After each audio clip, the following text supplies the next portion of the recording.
Assalamualaikum warahmatullahi wabarakatuh. Saya Indira Maula Effendi dari kelas 6F Manajemen Pagi dengan NPM 1805160318. Saya akan menjawab pertanyaan nomor 1. Jelaskan definisi dan apa saja pokok pembahasan pada pengadaan SDM. Mengapa masalah pengadaan karyawan merupakan hal yang sulit dan rumit?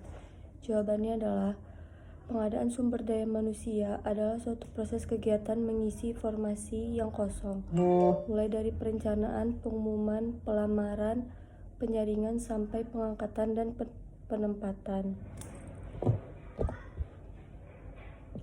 Karena karyawan adalah aset utama dalam perusahaan yang menjadi perencana dan pelaku aktif dari setiap aktivitas organisasi. Definisi analisis jabatan yaitu rangka mengidentifikasi tugas dan juga syarat suatu pekerjaan tersebut, dijabarkan mengenai tugas dan persyaratan yang harus dilakukan oleh seseorang, tentunya untuk bisa mengidentifikasi sebuah tugas yang harus melakukan pengumpulan data dan mengenai jabatan. Kenapa analisis jabatan itu penting? Karena untuk mengetahui apakah pegawai tersebut cocok atau pantas menempati jabatan yang diberikan, mulai dari pendidikannya, keahliannya, dan pengalamannya. Kapan dan apa kegunaan analisis jabatan itu sendiri? Yaitu kegunaan dari analisis jabatan bagi seorang personalia atau HRD adalah: yang pertama, merekrut pegawai; yang kedua, menetapkan kompensasi; yang ketiga, sebagai dasar penilaian kinerja atau performance apresiasi; dan yang keempat, rencana pelatihan; dan yang terakhir, memastikan dukungan apa saja yang harus dilengkapi termasuk peralatan dan perlengkapannya.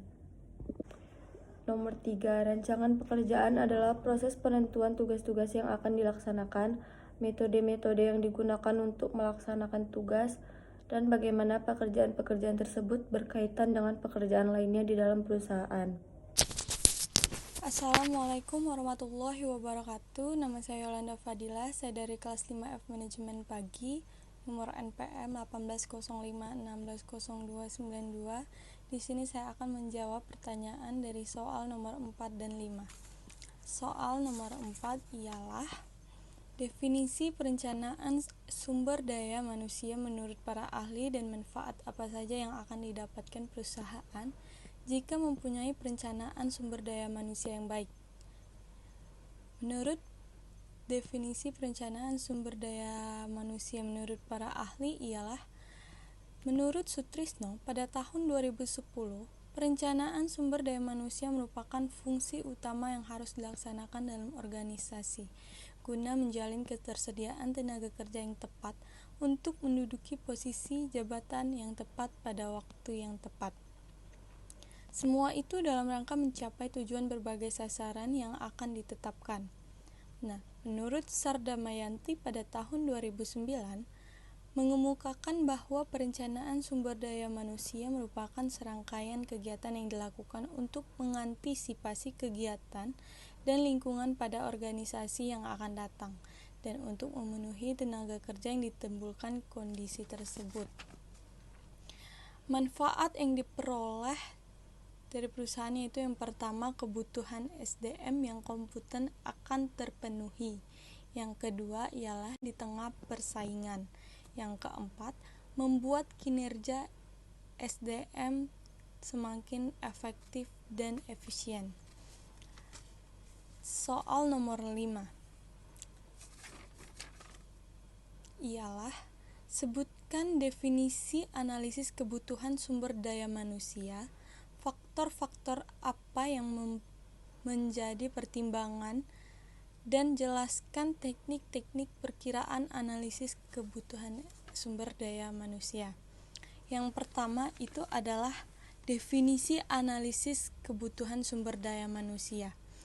Yang pertama, optimalisasi sistem manajemen informasi, utama yang data karyawannya. Yang kedua, mengoptimalkan sumber daya manusia sebisa mungkin. Yang ketiga, membagikan sistem perencanaan sumber daya manusia dengan efisien. Yang kedua yaitu faktor-faktor apa saja yang menjadi pertimbangan dan jelaskan. Faktor yang menjadi pertimbangan itu menganalisis kebutuhan perusahaan akan sumber daya manusia atau karyawan, meliputi perubahan lingkungan eksternal dan internalnya. Dan yang ketiga itu ada teknik-teknik perkiraan analisis kebutuhan sumber daya manusia. Teknik-teknik perkiraan analisis kebutuhan sumber daya manusia itu ada perkiraan jangka pendek dan jangka panjang. Nah, untuk perkiraan jangka pendeknya itu jangka pendek ialah teknik perkiraan akan kebutuhan sumber daya manusia didasarkan pada pengembangan kebijakan perusahaan akan beban kerja dan asumsi hampir semua tidak berubah. Nah, perkiraan jangka pendek ini biasanya tidak lebih dari 1 tahun.